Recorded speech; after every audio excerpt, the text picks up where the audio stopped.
Well, happy days, happy days. It's a new day and I got a new toy. So, the reason I got this toy is because I recently installed 3 Battleborn batteries, the lithium ion phosphate. So now I got true 300 amp hours on board and I love them. They're awesome. But I did notice something when I first got them installed. If the batteries were run down some, if I started up the engine, man, that thing would throw out like 80 amps. Fully load up. Well, my alternator on this 8.1 engine is a 150 amp alternator.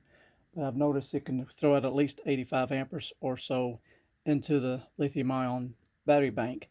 And I know that's not a good thing for the alternator. So with this device, it will give a duty cycle. I believe it will let it charge for 15 minutes, disconnect for 20, and reconnect for another 15. So that way I can have the best of both worlds. If we've been boondocking for the night, I pull the batteries down, we start up the next morning, I don't have to worry about overtaxing the alternator and possibly burning it up. It'll just charge for a little while, disconnect, cool off. And of course, also we'll have the solar kicking in at the same time. So, but before I start the install, I got my paperwork, instructions, and I got a plan. But I want to take this apart because I noticed it's got a funny shape to it. So why is it made so strange? So I'm gonna take these screws out, but to speed things up, I'll pause the camera. I'll take these out and see what we see inside of here. Okay, one more screw to go.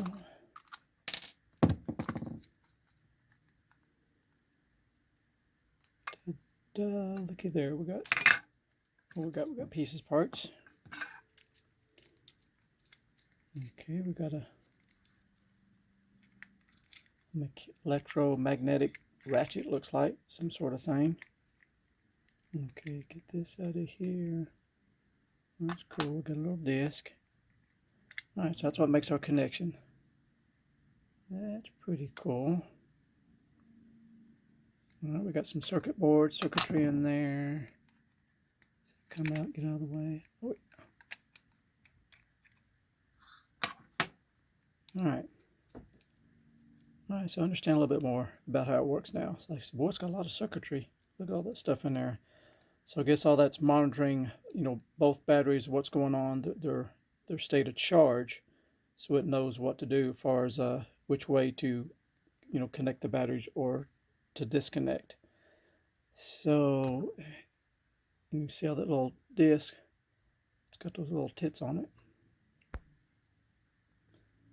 Sorry, I had to pause there. Phone started ringing. So that goes in there. Then as that ratchet engages, it rotates every quarter turn to see either engage, disengage, engage, disengage. Anyway, well, at least we know kind of how that works. It's got a nice O-ring around it, so it makes a nice tight seal. So, all right, so I'll put this back together. That satisfied my curiosity, and see about wiring this up.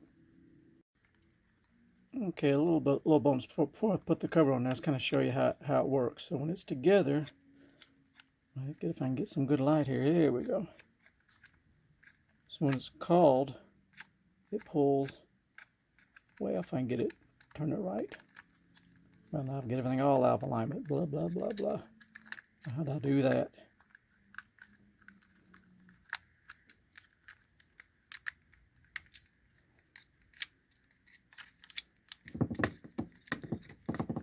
Ten more fingers would be nice. Whew, got it. Okay, finally.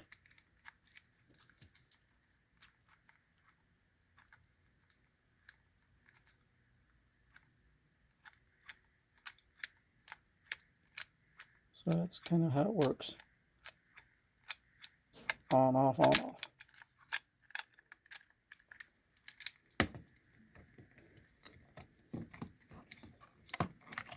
You get the idea. If I ever get it back together.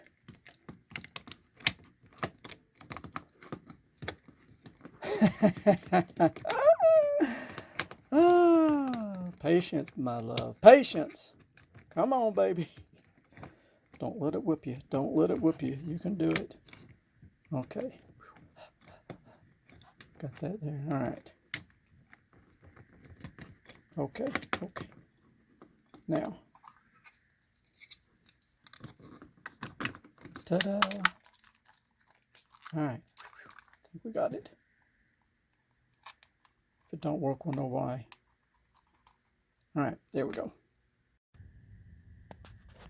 Okay, so my battery isolator is near my step here. Yours may differ, but a lot of Winnebagos, they put them here. So I'm going to take a couple screws out, take this panel out while the breakers are, and get to it and see if I got enough room to mount it in this location. Okay, I've pulled that panel loose. This is a little bit of a warning here, because you see I got my little 12-volt test light. You know, these large bus bars here, 12 volts.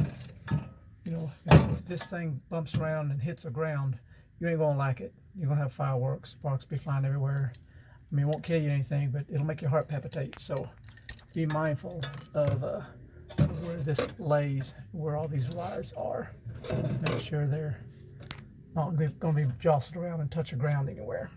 So it is a little tight back in here, so I'm going to have to do a little strategizing and figure out how I'm going to get this in there, because I want to, I guess my best spot may be over here, but I want to leave the original one in place so that in the future, if this ever goes bad on me, I can quickly wire this back up and keep going down the road, so I have a little redundancy.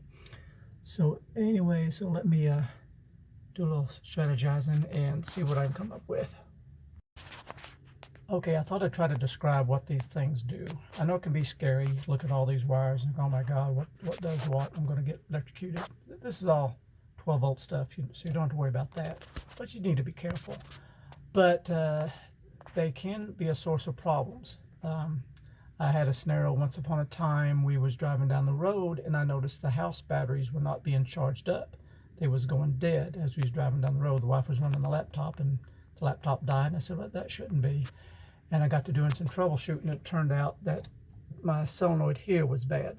So this solenoid's job is to connect both the engine starting battery and the house batteries together. So as you're driving down the road, the alternator on the engine will charge both battery banks up. If this goes bad, then as you're driving down the road, if you have any lights on in your RV, your house batteries will slowly go dead.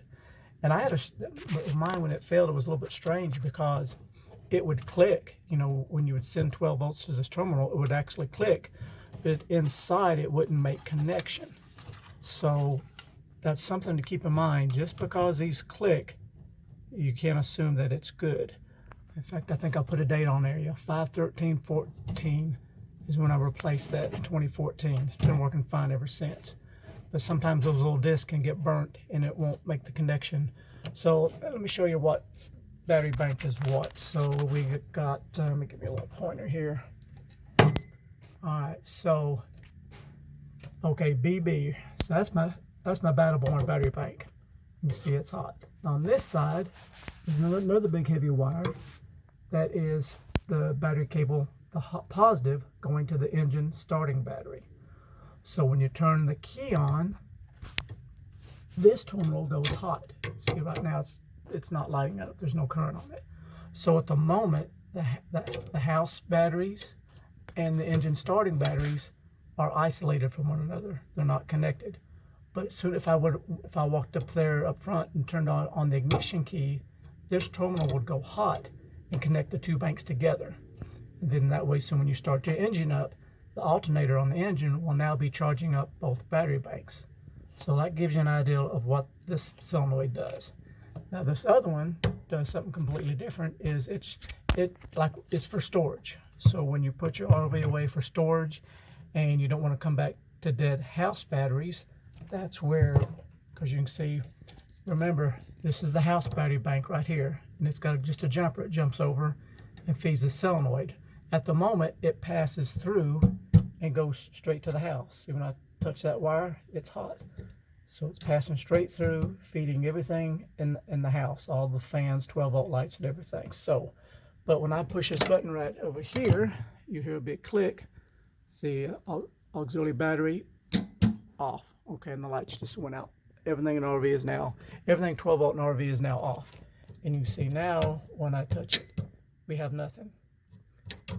So that kind of gives you a little bit of idea of what's happening. And something else, say for instance you're in here and you don't know which battery bank is which. One way you can tell, you can go to your engine battery and check its voltage. So say for instance, so I got me a meter sitting here. Now I'm trying to decide, okay, which cable is going to the house batteries, which cable is going to the engine batteries. So I could go to the engine battery and take a read off of it with my voltometer. And then I can come in here and poke around and I should get the same reading. So I happen to already know which one is the engine battery. It's this cable back here. So when I touch it, I can see I got 12.6 volts. Now if I go to the other side, to the battle-born side right here, it's going to be a different reading. See, I got 13 volts.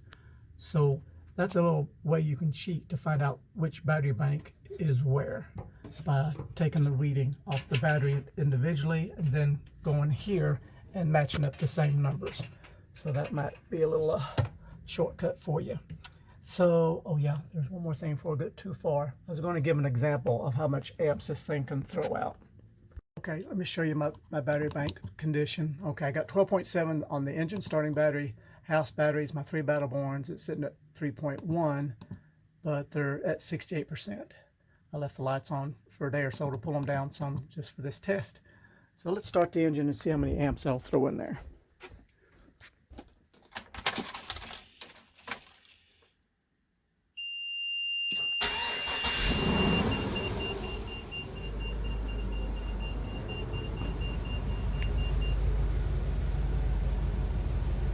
So I got a 150 amp alternator, so right now it's throwing amps into both batteries, both the engine battery and the house batteries. So right now it's tossing out 85 amps. And in a normal lead acid battery, I don't believe you'd get that number, not as long anyway. It would slow down. With these battle-born batteries, my alternator is going to be slamming wide open for maybe a couple of hours driving down the road. And that's just too much. I may harm my alternator. So with this device I'm about to put on, I would only see this high amp reading for, what was it, 15 minutes?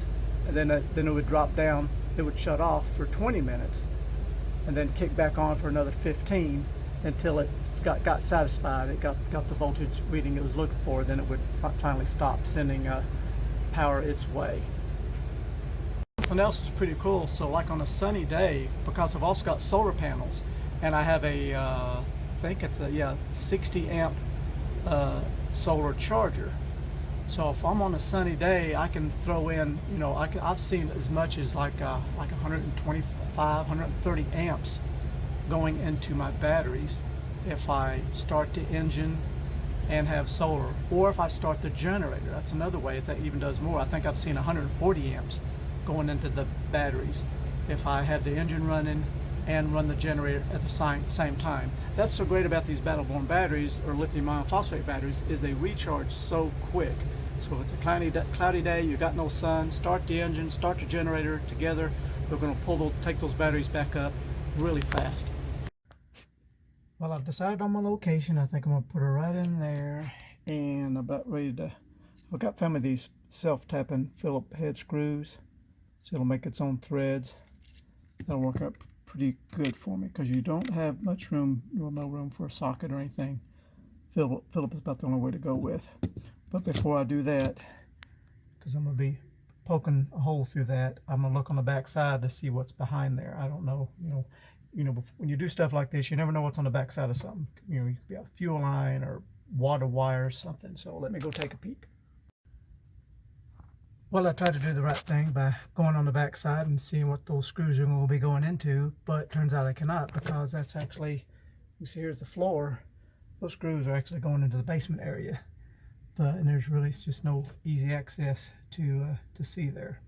So, but everything worked okay. You know, I wouldn't expect there to be anything right behind, because we've also got self-tapping screws already right here where these other pieces are mounted.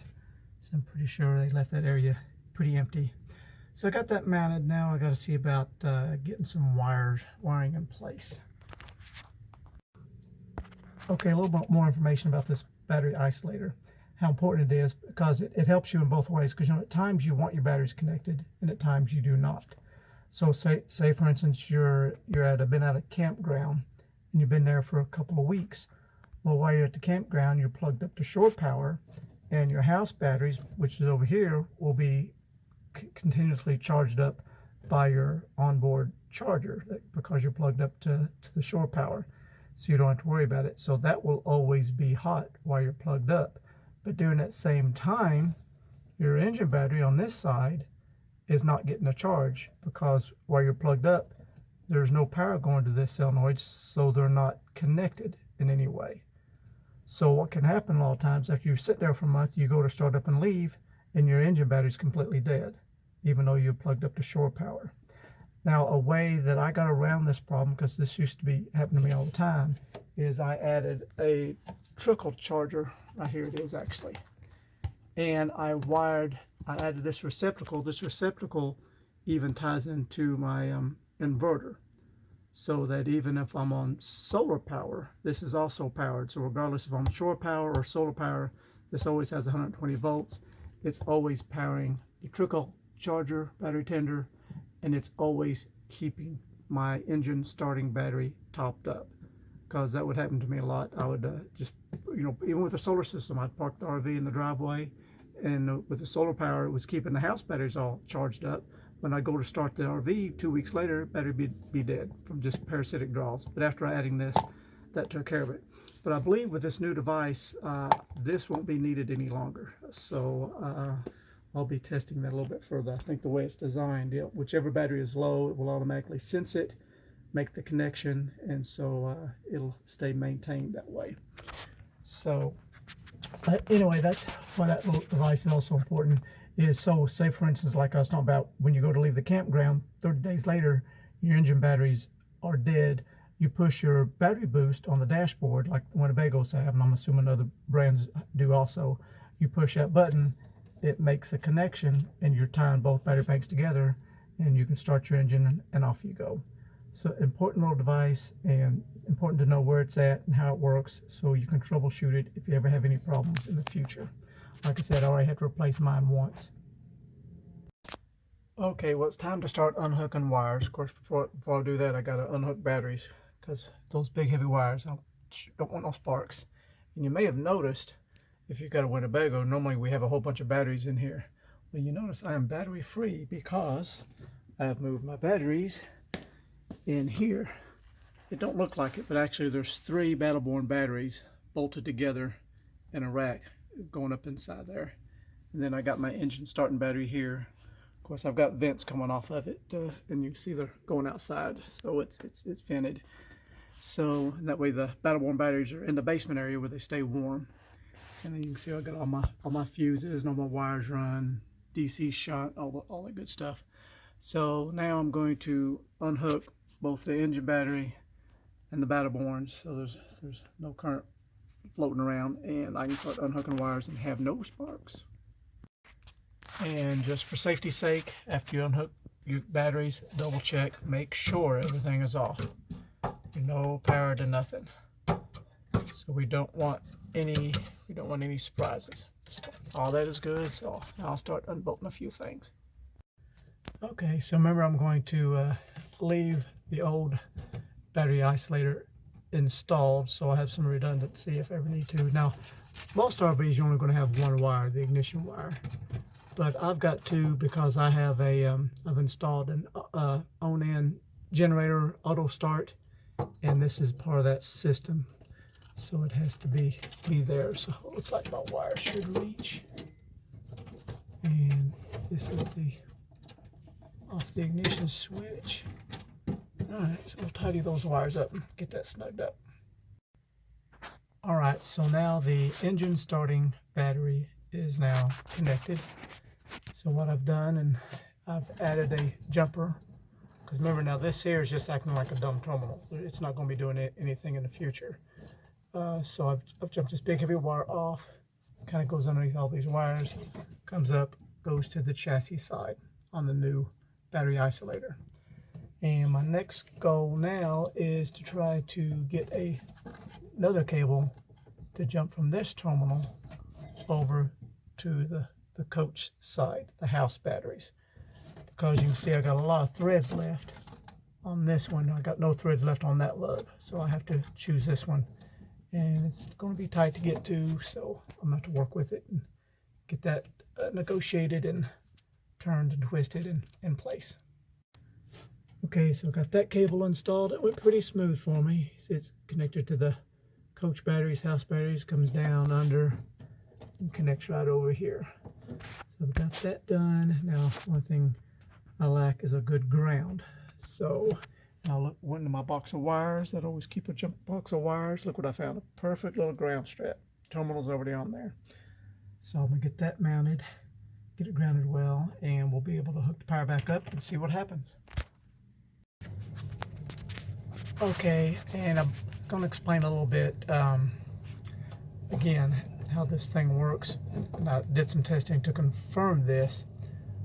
Of course, when you go, as soon as you turn on the ignition switch to the on position, this is energized. It connects both the engine starting battery and the house batteries together. But the moment you go to start the engine, when you're in start crank mode, this is disconnected. So at that moment in time, the two batteries are not connected together. You're only starting from the engine battery.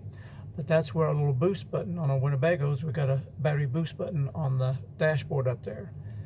If you're in crank position and at the same time you push the boost, then this is energized. Connects the two banks together and off you can go. But we have an issue with this because it kind of works a different way. So I believe I'm going to have to end up running me another ground wire. I'm going to confirm that tomorrow. Okay, well I got a little lucky on this part because in order to get the battery boost to work, I have to run me a new wire back to the step. And it's pretty good long distance back there. But I got to remembering at some point in time when I added this brake controller, I just used a heavy piece of extension cord, ran it down the frame rail. Of course, I didn't use all the wires. I got a spare wire, so the ground wire I didn't need. So I'm going to tap into it under the frame. So I only have a short run to make the connection there at the steps. So I've got this run up here. I tapped into that wire that's going to go back to the that new battery controller. And because I've unplugged this large connector, because I labeled it what it is, so in the future I'll know what's going on. And let me see there's the top. So one wire I've got running right over here to a ground terminal. Little black wire there. That's all I gotta do, just momentarily ground it. And the other wire is just running right down here, which runs down the frame rail, makes a connection. So I want to show you exactly how it works. So say for instance I've been at a campground and I go to leave, the engine battery's dead for whatever reason. I'll show you exactly an example. So like right now we're at 12.1 volts. So I'm going to reach down here, bump this button.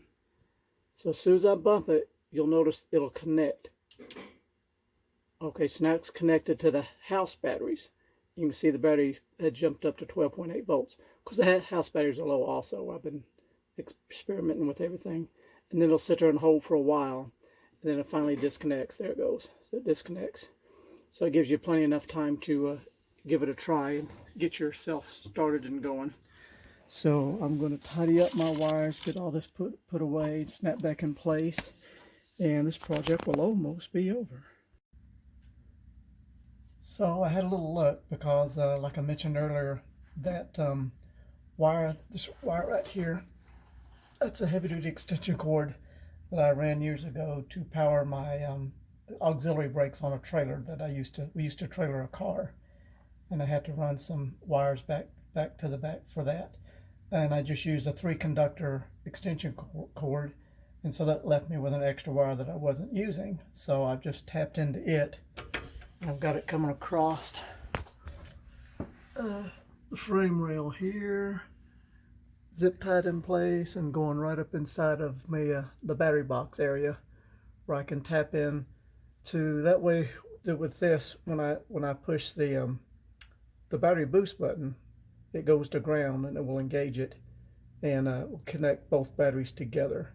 So if I have a situation where the engine starting battery is dead, I can push that button on the dash, connect the two battery banks together, get started, and go on down the road. Well, good news and bad news. Everything's all wired up. That's the good news. The bad news, it doesn't work. So I had to do a little troubleshooting to figure out what was going on. So remember, in order for this to work, what we need, of course, this has to have a good ground on it, that terminal. This terminal has to have 12 volts to it when the ignition is on. And remember, my original isolator was working fine. You know, when the key was on, I would check it. I had 12 volts. All I did was move it over from this terminal over here. So I thought, well, it should still work. Then I got thinking, well, you know, I did monkey with that boost switch up there because remember, I wanted to be able to use my original switch on the dash to create the boost, and I changed it to where it would give me a momentary ground, just like this. I tap it and it engages. So, but presently when I start the engine, it's not charging up like it's supposed to. So I found a problem, and let me take you up here to show you what I found. Okay, so here's what I did. Right now, key is on. So here's the original connector, goes to the back of this switch. So I was under the assumption, you know what happens when you assume something. I just assumed, you know, when you push this button, it momentarily sent 12 volts to the battery isolator and made the connection. But it actually doesn't. It does a couple different things. We have two sources of hot going to this, so it works a little bit differently than I thought. So you can see the bottom wire, it's hot all the time, like even with the key off. Key is off. So this might be helpful for somebody if they're troubleshooting their original setup. Key off, it is hot. It lights up. All right. Now when I turn key, like right now it's not lit up, the top one's not. So when I turn key on, I'll make some noise here. Oh, it didn't. Oh, there it goes. All right. So key on, the top post is hot. So in case you didn't hear me without beeping, so when the key on, top terminal is hot. So the middle terminal, when you hit this button, deciding on if the key is on or key is off, regardless, it'll send power to the center. It's either going to pick up power from the lower one that's hot all the time, or it's going to pick up power off the ignition side. Now this is also controlled by the battery isolator fuse, which is right here. So if I pull that fuse, we lose it. We got no power.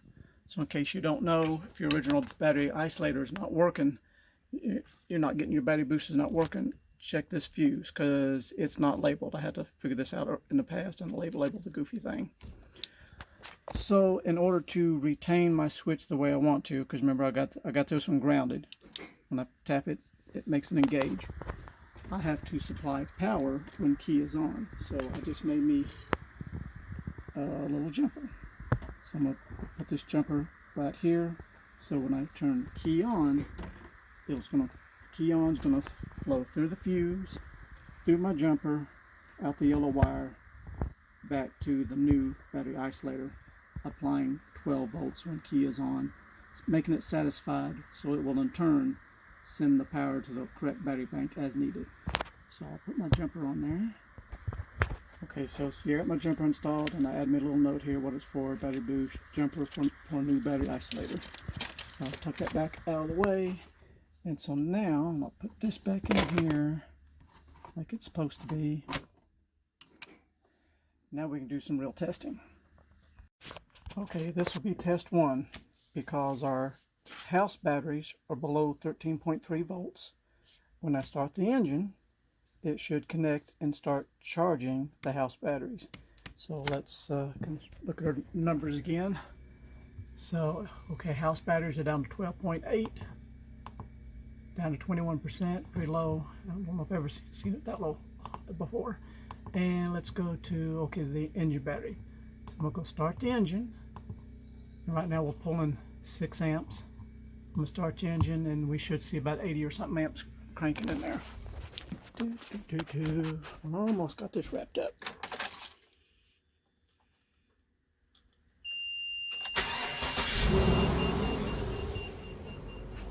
Okay, so now the electronics are looking at everything, analyzing both batteries and trying to decide which way to send the current. And it can take several seconds for it to finally decide. You'll hear a loud click, and you'll see the amperage start going into the house batteries.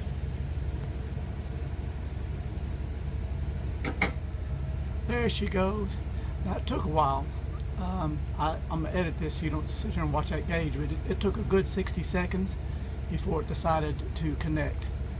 So right now you can hear the engine pull down some from the alternator. So the alternator's throwing in 92 amps into that battery. Remember, an alternator is a 150 amp alternator, so it's charging both the engine battery and the house batteries at this time, and it should do that for 15 minutes.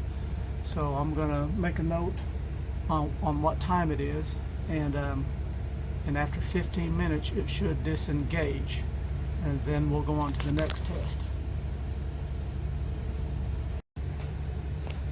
Alright, this is an update. It's been 10 minutes now. You see it settled down some. It's putting in 76 amps off the engine only. But look, it's already raised it from 21 to 26% in just 10 minutes. Is that amazing? Now you imagine what that would be like if you had lead acid batteries. You'd be lucky to see 1%. So there's 13.8 on the engine battery, 13.6 on the house batteries, and there's our amps. So in about 4 minutes or so, this should disconnect. Well, right on the money at 15 minutes, it shut off. Let's see what and look there, in 15 minutes, it took us from 21% to 27%. Isn't that amazing? How quick they can charge up.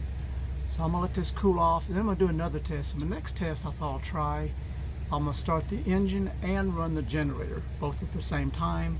Let's see what kind of amps we get then. Okay, before I fire up the engine and the generator to see what kind of numbers I get, I just want to mention this fact. I discovered as soon as I shut the engine off, I got to wondering. I said, will that thing have the memory and know to stay off for another 20 minutes? Well, it doesn't. So for instance, if you just got done with your 15-minute charge cycle, you turn the key off and start the engine right back up, it's going to start over another 15-minute charge cycle, because it makes sense, because it loses power to the device, so it starts the timer all over again. Just something to keep in mind. It's probably no big deal, but of course, a normal operation, we're going to be driving down the road, we'll be charging 15 minutes if need be, kick off for 20, charge for 15, kick off for 20, and all that good stuff. So let's start a few things up and see what kind of numbers we get. Okay, fire up the engine.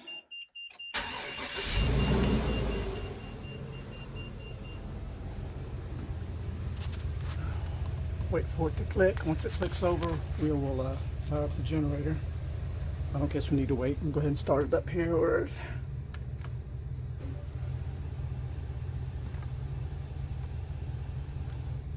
Try it again.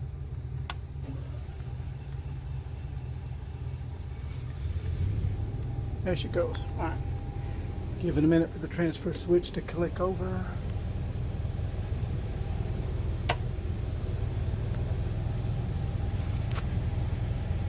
Okay, nothing's clicked yet.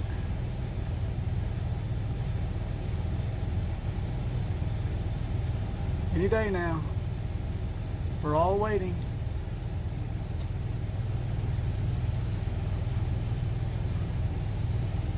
Okay, so that's the transfer switch is engaged. Okay, now the engine just engaged. Alright, there we go. So the engine is charging. The generator is sending power to the converter. So the converter was, I think I got a 60 amp converter. So I'm throwing out 60 amps from the converter and whatever amps I'm getting out of the alternator. So at the moment, I'm getting a total of 112 amps going in, 111. I have seen more. I've seen up to about 150 or 60 if the batteries were near zero. But still, you just imagine you're driving down the road with your generator and the engine running, how quickly you're going to charge that battery banks back up. Yeah, okay.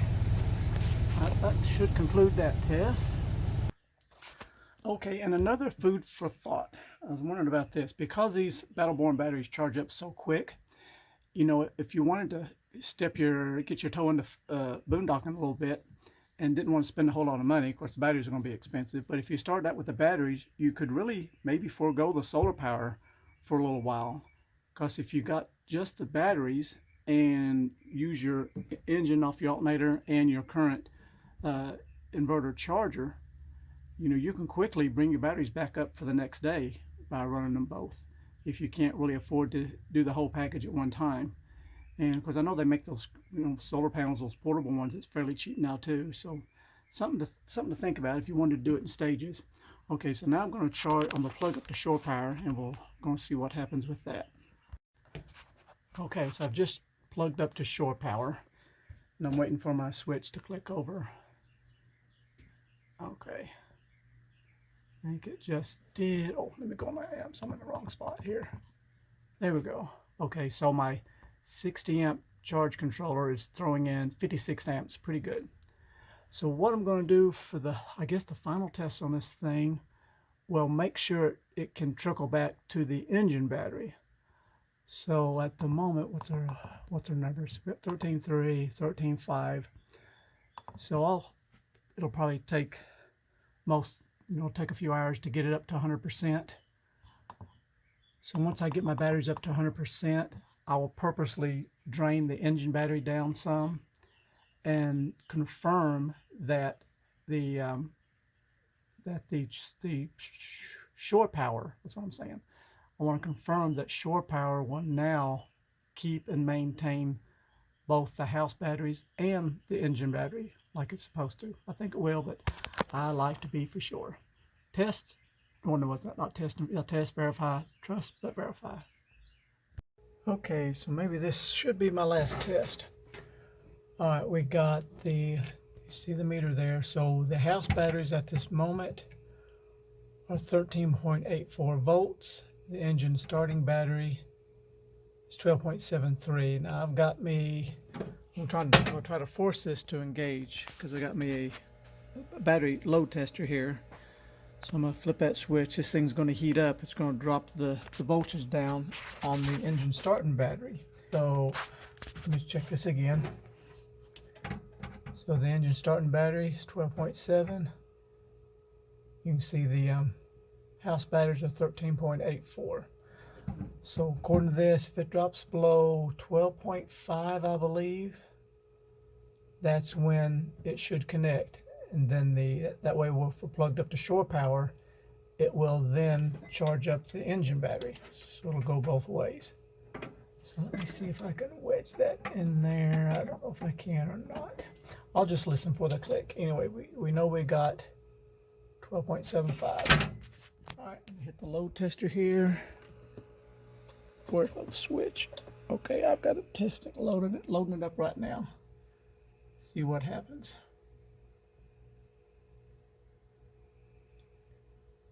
Waiting, waiting, waiting.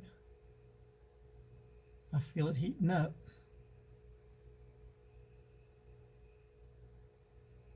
There it went. Okay, so it just clicked. So now I'll take my meter. And there we go. So it is doing its job. So now the house batteries are 13.63. The engine battery is 13.64. So both banks are now tied together. So now the house batteries are now charging up the engine battery because I purposely pulled it down. So that means I can get rid of my little battery tender. I don't need it no more. So this is a pretty awesome little box for what it's going to do for us.